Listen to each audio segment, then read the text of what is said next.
जय माँ बगलामुखी जय निवासी। देखिए अभी हम माहौरगढ़ से प्रस्थान कर रहे हैं अपने घर के लिए। यात्रा मेरी बहुत अच्छी हुई, सारी देवियों के दर्शन हुए। वैसे बस एक कोल्हापुर रह गया मन में, कोई नहीं नेक्स्ट टाइम कर लूँगी, समय कम है इसके लिए।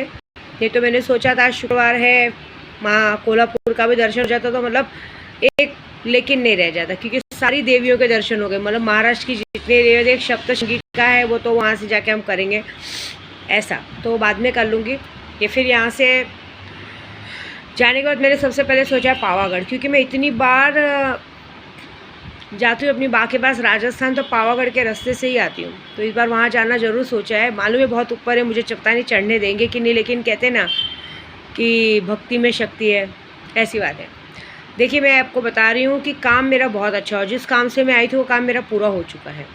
मेरे जितने ग्रुप वाले हैं सबको यूट्यूब के ज़रिए, चाहे नाला सुबार में आशीष भाई हो चाहे कोई भी, सब किसी के बच्चे बीमार पड़ गए, कुछ हो गया, देखिए टेंशन मत लीजिए।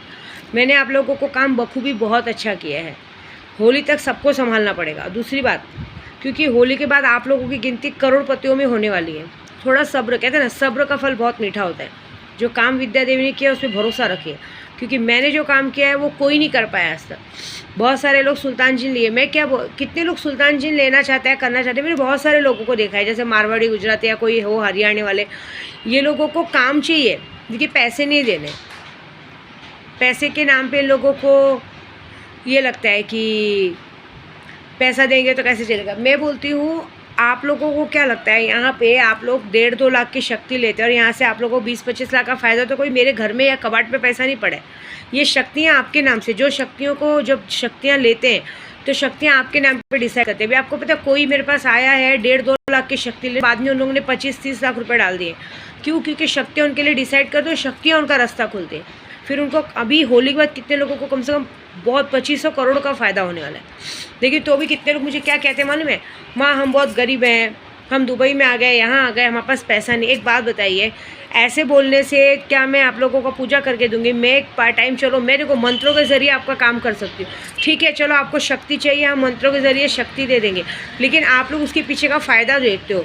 शक्तियों का फ़ायदा नहीं मिलेगा। मैं बहुत ज़्यादा आप लोगों की मदद ऐसे कर सकती हूँ कि आपके नाम से जप कर दूँगी, आपके नाम से सिगरेट लगा दूँगी, समझे? ऐसा नहीं। शक्तियाँ पाने के बाद घमंड आता है, ये नेचुरल बात है। बहुत सारे लोगों में घमंड आया। दिवाली की रात को जिसको शक्तियाँ दिखी, आज भी उनको अंदर ये घमंड है कि हमारे साथ शक्तियाँ हैं। वो ये नहीं देख रहे कि उनका बहुत कुछ बिगड़ चुका है। शक्तियाँ गुरु ही संभालता है आपको। जिसको भी मैंने आज तक जो शक्तियाँ दी हैं वो सारी शक्तियाँ मैंने संभाली हैं। मैंने अब तक उन लोगों को फ्री नहीं छोड़ा है। फ्री छोड़ी होती ना तो तुम्हारे को तहस नहस कर देता। पता है कितनी बार शक्तियाँ पागल कर देती हैं, जब अगर वो गुरु का साथ नहीं हो, शक्तियाँ लोगों को पागल कर देती हैं। कहते हैं उनके साथ अलग, मतलब उनका दिमाग अलग हो जाता है, अननेसेसरी सबसे झगड़े होते हैं, कर्जे हो जाते हैं, ये हो जाता है। क्योंकि शक्तियाँ थोड़े दिन आपको लालच में खूब देंगी, क्योंकि जिन जिन्नात की दुनिया अच्छी नहीं होती है, बहुत ख़राब भी होती है। ये आपको पहले बहुत सारे बड़े बड़े सपने दिखाएंगे, आपको छोटा मोटा काम ऐसे यूँ करके दिखाएंगे, कोई लोगों को ऐसे यूँ ठीक करके दिखाएंगे, फिर आपको लगेगा अरे हमारी वजह से हमारी शक्तियाँ। बाद में जब वो धीरे धीरे अंदर अंदर खून चूसने लगती हैं, तब आप लोगों को पता चलेगा हमारे सामने क्या खो दिया।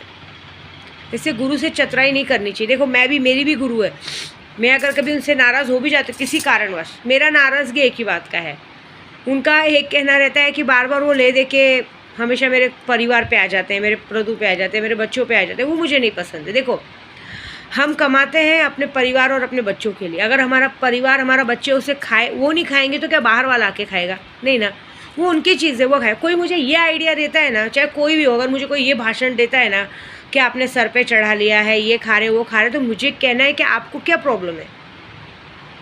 विद्या देवी इतनी बड़ी वेलसेट है, तो विद्या देवी ये तो नहीं करेगी ना कि इतनी मेहनत करके कमाने के बाद अपने परिवार को बाहर तो नहीं भेजेगी ना कि चलो मैं इतना कमा रही हूँ फिर भी आप जाओ जाके नौकरी करो, मजूरी करो, ये तो नहीं बोलेगी ना। उनको अच्छे से ही रखेगी ना। इतनी मेहनत मैं किस लिए करती हूँ कि मेरा परिवार, मेरे पति, मेरे बच्चे अच्छे से रहें, ऐसी बात है।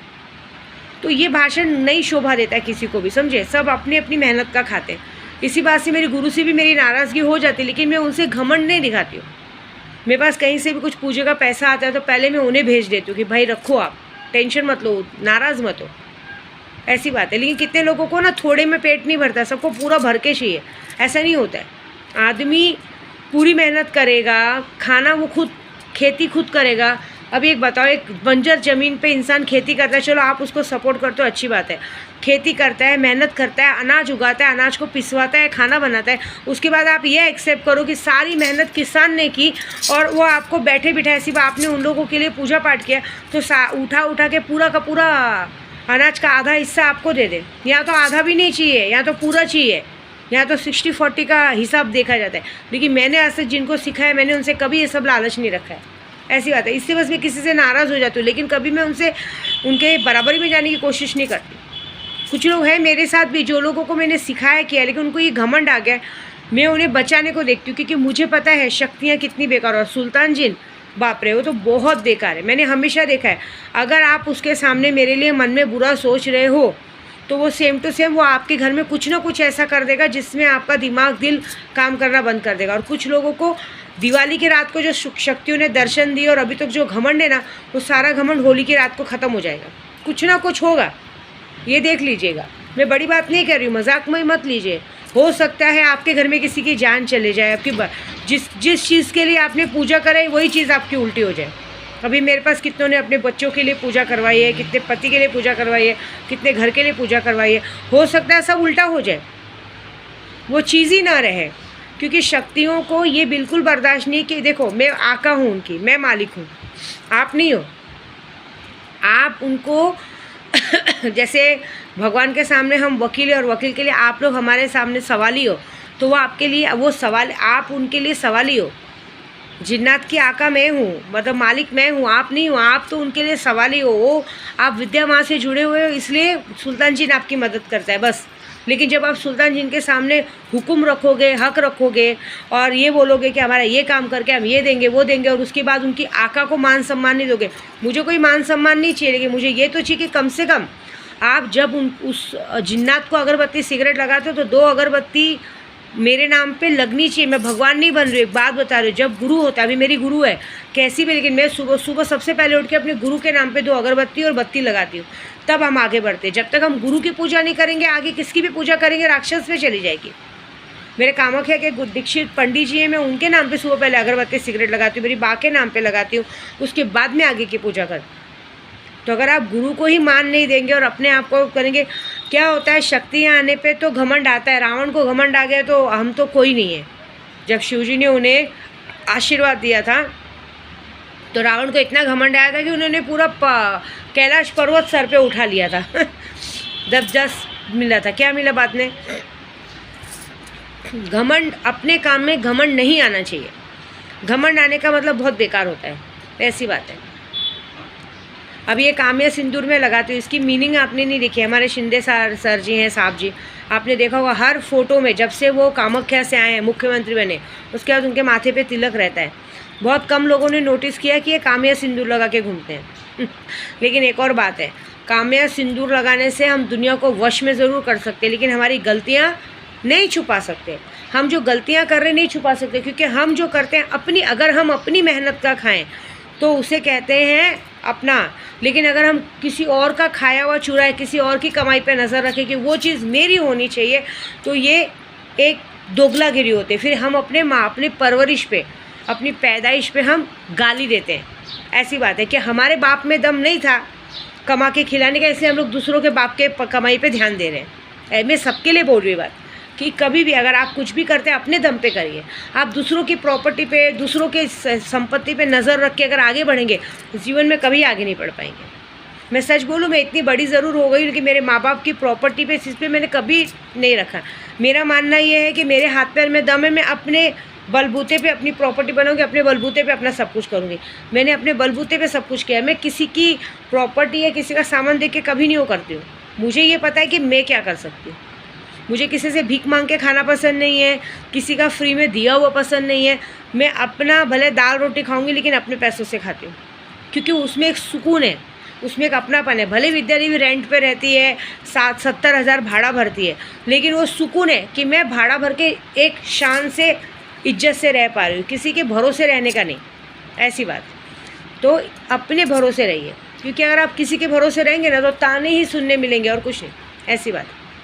तो ये सिंदूर लगाने से, काम्या सिंदूर लगाने से आप लोगों को वश में ज़रूर कर सकते हो, लेकिन अपनी गलतियाँ बिल्कुल नहीं छुपा सकते। ऐसी बात है। कि अगर आप गलतियां छुपाओ, अपने आप को एक्सपोज करो, अपने आप को रखो। अभी जैसे हमारी स्नेहा मैडम है, डीपी पे और क्या बोलते हैं स्टेटस पे हमेशा रखती है धावजी पाटिल को, उन्होंने अपने धावजी पाटिल को बना लिया। नहीं, घमंड है आपके अंदर घमंड है कि शक्तियाँ मेरे पैरों के नीचे दबी है, बिल्कुल नहीं। आप मर्यादा उल्लंघती हैं, आपने पूरे पूजा पाठ की मर्यादा उल्लंघन की है। अगर आपको भगवान ने सिंदूर का हक नहीं दिया है, हटा दिया है, तो आपको कोई हक नहीं सिंदूर लगाने का। अगर आप धावजी पाटिल के नाम पे गुलाल लगाएंगे, सिंदूर लगाएंगे, तैयार होकर घूमेंगे, ये इस तरह का आपका अपमान है। आप तैयार होइए, आपको जीने का हक है, मना नहीं है, लेकिन सिंदूर को बाजू में रख के करिए। क्यों भगवान का अपमान कर रही हैं? भगवान गिरे हुए हैं क्या? ये पता है इससे क्या होगा? आपके आने वाली 7 पीढ़ियाँ कभी सिंदूर लगाने के हकदार नहीं रहेंगी। ऐसी बात है। देखिए, हम इसी समाज में रहते हैं, हमें समाज के ज़रिए चलना पड़ता है। ऐसी बात है। ये सिंदूर का महत्व बहुत बड़ा होता है। सिंदूर इसलिए लगाते हैं कि हमारे पति की लंबी उम्र हो, हम अच्छे से रहे। लेकिन जब अगर ये भगवान ने हक नहीं दिया, उसके बाद भी अगर हम ज़बरदस्ती कितनी औरतें लगा के घूमती हैं, इसका अपमान करती है, वो उनको अभी अच्छा लगता है, बाद में वो चीज़ों को धीरे धीरे दिमाग के जैसा करती हैं। अभी मेरे पास से जितने लोगों ने सुल्तान जिन लिया है, अभी मैंने देखा एक घर काम करने वाली गरीब औरत, नाम नहीं लूँगी मैं, घर काम करने वाली गरीब औरत में गढ़ से उसका बड़ा दिल लेके वो 1.5 लाख की 1.5 लाख 2 लाख की सुल्तान जिन की शक्ति लेके 2500 लाख रुपए का फ़ायदा पाइए, 45 लाख के घर का फ़ायदा पाइए। हमारी संगीता जगताप जैसी, जिसके लड़के को होली के बाद गवर्नमेंट जॉब का लेटर खुद विद्या देवी देने वाली है। गवर्नमेंट जॉब का लेटर मैंने उसका पास करवाया है, वो भी रेलवे में, बाकायदा मंत्री से बात करवा के। ऐसा उसको मैं लेटर देने वाली होली के बाद। सबको बहुत सारी पैसे मिलने वाले, लेकिन वो उनका शक्तियाँ डिसाइड करते हैं। लेकिन अभी आप सोचोगे कि अरे माता जी हमारे पास तो बिल्कुल पैसा नहीं, प्लीज़ हमारी मदद कीजिए। मैं क्यों करूँ आपकी मदद? दुकान वाला मेरा खसम लगता है कि रिश्तेदार रखता है कि मैं उसके पास जाके आपके लिए भीख मांगूँ? ये बताओ। उसके बाद कितने लोग क्या करते हैं, मेरे दिमाग पे लगते हैं, मुझे उल्टा बोलते हैं। कोई फ़ायदा नहीं। देखो, मैं दिल से प्यार करती हूँ। मेरे ग्रुप में जो भी है ना, मेरे पास जो सीखते हैं करते हैं, उनको मैं दिल से प्यार करती हूँ। मुझे बुरी बात तब लगती है कि मैं उन्हें दिल से प्यार करती हूँ, वो मेरे साथ दिमाग से चलते हैं। ऐसी बात है। आज सुनीता अपने घर में अपने पति से इतनी परेशान है, उसका पति जब देखो उसको मार के सिद्धिविनायक की सीढ़ियों पे बिठा देता है। लेकिन उस औरत ने कभी मुझसे 1000 रुपये भी नहीं मांगे, क्योंकि वो क्या कहती, माँ एक तो आप सिखाते भी हो, एक तो हमको तालीम भी देते हो, उसके बाद भी हम आपसे पैसे मांगे। यहाँ पे लोगों को 20-20 हज़ार पैसा देने के बाद भी वो लोग ठीक से पूजा पाठ नहीं, नाम के लिए आधा 1 घंटा। अभी मैं देखो यात्रा पे आती हूँ, बैग मुझे, अगर मैं खुद हूँ तो बैग मुझे खुद पैक करना पड़ता है, सब कुछ मुझे खुद पैक करना पड़ता है। मतलब क्या है, मैं प्रेग्नेंट हूँ, मेरा हाथ पैर दुखता है, सब कुछ होता है। इंसान अपने साथ किसी को लेके क्यों चलता है? लेकिन नहीं, यहाँ पे सब 1 घंटा पूजा पाठ कर लिए बस हो गया। इन लोगों को लगता है कि हम 1 घंटा पूजा पाठ कर रहे तो बहुत ज़्यादा काम कर दिया। ऐसे नहीं होता है। घर बैठे अगर आपको पूजा पाठ करो तो उस चीज़ों में आप लोगों को तालीम हासिल होनी चाहिए। मैं जो काम दे रही हूँ काम पूरा होना चाहिए, तब जाके मुझे अच्छा लगेगा कि हाँ ये काम पूरा हुआ। ऐसी बात है। सारी चीज़ों का मैंने बहुत सारे लोगों को अपने साथ यात्रा पे ले जाना छोड़ दिया है। इसलिए छोड़ दिया है कि मुझे एक तो उनके लिए फिर अलग से रूम लेने पड़ते हैं। रूम लेने के बाद वो क्या करते हैं, अपनी ज़िंदगी अपना जाके अपने रूम में खाना पीना खा के आराम करते हैं। हम थोड़ी रूम में देखने आ रहे हैं कि आप पूजा कर रहे हो कि क्या कर रहे हो। पूजे का नियम कैसा होता है माने, मैं आपको कोई भी मंत्र कम से कम 11,000 21,000 पूरा हो तो जाके उसमें मेहनत करनी पड़ती है। क्यों, ऐसा थोड़ी है तब जाके आप तालीम तक पहुँचोगे। ये क्या हुआ, 10 माला 12 माला पढ़ लिया, हो गया, मंत्र हो गया, चलो बैठो, ऐसे नहीं होता है। पूजे का नियम होता है 11,000 51,000 एक पूजे का नियम होना चाहिए। ये टाइम टू ये टाइम हमारा ये काम होना चाहिए, तब जाके। विद्या देवी सबको बनना है, लेकिन विद्या देवी जैसा गांड नहीं मरवाना है सबको। तुम लोग को लगता है क्या विद्या देवी यहाँ तक पहुँची है तो ऐसे ही पहुँची? कितने संघर्ष करके पहुँची है। ऐसी बात है। अभी आपको सच बोलूँ तो देखो, जो जिस तरह का माहौल चल रहा है, जैसे अभी ये बात होती बाला साहब ठाकरे पे, वो इंसान ने शिवसेना खुद लाया है।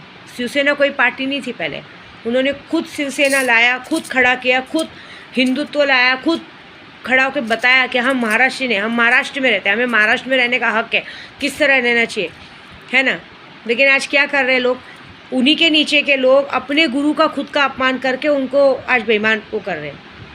उनके बच्चों को पीछे करके उनकी प्रॉपर्टी हथियाने को चक। ठीक है, पार्टी लेवल है, पार्टी लेवल लो, सब कुछ लो, ठीक है, लेकिन उनकी प्रॉपर्टी, उनके बाप दादाओं ने कमाई प्रॉपर्टी को आपको लेने का क्या हक है? क्यों? आपके माँ बाप ने पैसे नहीं कमाए थे? अभी तो हमारा देश ऐसा चल गया है कि अब तो चाय वाले, रिक्शा वाले, पान पटरी वाले लोग क्या बोलते हैं, देश चलाएंगे। चल चुका देश। क्योंकि देखिए क्या होता है मालूम है, राजा और भिखारी में यही फ़र्क होता है। राजा राजा होता है, भिखारी भिखारी होता है। माँ लक्ष्मी भी, मार्क्सिस्ट का आपने बुक पढ़ा होगा, माँ लक्ष्मी भी राजा के घर में निवास करती, क्योंकि उसको पता है राजा को दूंगी तो वो प्रजा में बांटेगा। लेकिन अगर वो भिखारी के घर पे निवास करेगा तो भिखारी क्या करेगा? भिखारी को तो कभी कभी धन देखा नहीं है, वो धन एक ही बार में खा पी के ख़त्म कर देगा। ऐसी बात है। ऐसे बहुत सारे लोगों का मैं अपमान नहीं करूँगी, मैं किसी का नाम नहीं ले रही हूँ, लेकिन एक बात कह रही हूँ कि ये बात थोड़ी सोचने वाली हो गई है कि एक मिल के रहने में बड़ा भलाई है। अगर आप मिल के रहोगे तो ही फ़ायदा है। अगर आप ये सोचोगे कि हम किसी, कहते हैं ना, बाहर वालों के सुनने में आके, वो हमेशा इंसान क्या करता है मालूम है, घर वालों की बात नहीं मानता है। हमेशा क्या करता है, बाहर वाले जो बोलते हैं ना, कान भरते, वो बात मानते हैं। तो ये बात याद रखना, बाहर वाले कभी काम नहीं आते। बाहर वाले आपको बैठ के थोड़ी बुरी बातें समझाएंगे, आपके सामने 2 दिन के लिए अच्छा बनेंगे, लेकिन जब आपका बुरा वक्त आएगा ना तो घर वाले ही साथ में खड़े रहेंगे। तो ये एक परिवार होता है, चाहे हमारा यूट्यूब का परिवार हो, चाहे सांसारिक परिवार हो, चाहे कोई भी परिवार हो। ये परिवार में मिल के रहने से जब लाठी गट्ठर बनता है ना, तो एक लकड़ी को तो कोई भी तोड़ देता है, 4 लकड़ियों के गट्ठर को कोई तोड़ नहीं पाता। ये याद रखो। भड़काने वाले आएंगे, भड़का के आपके पास से भी आपकी चीज़ें लेके चले जाएंगे। ऐसी बात है। और दूसरी बात, अपनी कमाई पे बल दिखाना सीखो, दूसरों के माँ बाप की कमाई को अपना कमाई मत रखने दो। नहीं तो कल यही होगा कि, मुझे तो ऐसा लगता है, ऐसा बोलना नहीं चाहिए लेकिन मैं तो भी बोलती हूँ कि कभी कभी ऐसा होता है कि जैसे दूसरे को देख रहे कि उसका बाप बहुत ज़्यादा करोड़पति है, तो भाई हमको भी उसका बेटा बनना है। तो कहीं ऐसा नहीं कि सब लोग कल अपने ही घर की माँ बहनों को उठा के ले जाए कि भाई चलो। ऐसी बात जान दो, मुझे उस बारे में गलत नहीं बोलना है, लेकिन यही है कि थोड़ा सा संभल के हम अगर एक बन के चलेंगे ना तो ही आगे बढ़ेंगे। और किसी इंसान ने अगर बहुत मेहनत करके ये चीज़ें खड़ा की है और उसके बाद आप उसको जाके, कहते हैं ना, बना बनाया पका पकाया खाना खाने को सोचोगे तो कुछ फ़ायदा नहीं होगा, क्योंकि आपको वो समझ में ही नहीं आएगा कि सामने वाले ने उसको पकाने में कितनी मेहनत की है।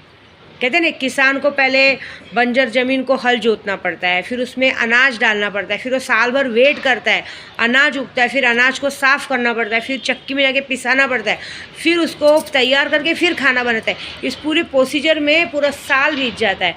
और नए लोग आते हैं कि भाई हमको इसमें से आधा दो। ये मेरे साथ भी होता है। मैं पूरी मेहनत करती हूँ, पूरी यात्रा नंगे पैर दौड़ती हूँ, सब कुछ दौड़ती हूँ, बाद में मुझे फ़ोन आता है, अरे हमारे पूजे की वजह से आगे बढ़े हो। मैं अपनी भी यही बोलूँगी, मैं भी, कि हमारी वजह से आगे बढ़े हो, हमको आधा देना पड़ेगा। क्यों आधा देना पड़ेगा? मेहनत तो मैंने की पूरी, घूमी तो मैं।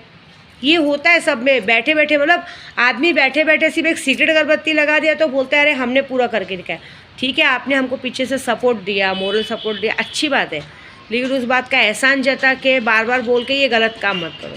क्योंकि सामने वाले की मेहनत देखो, मेहनत कौन कर रहा है, वो बहुत बड़ी बात होती है।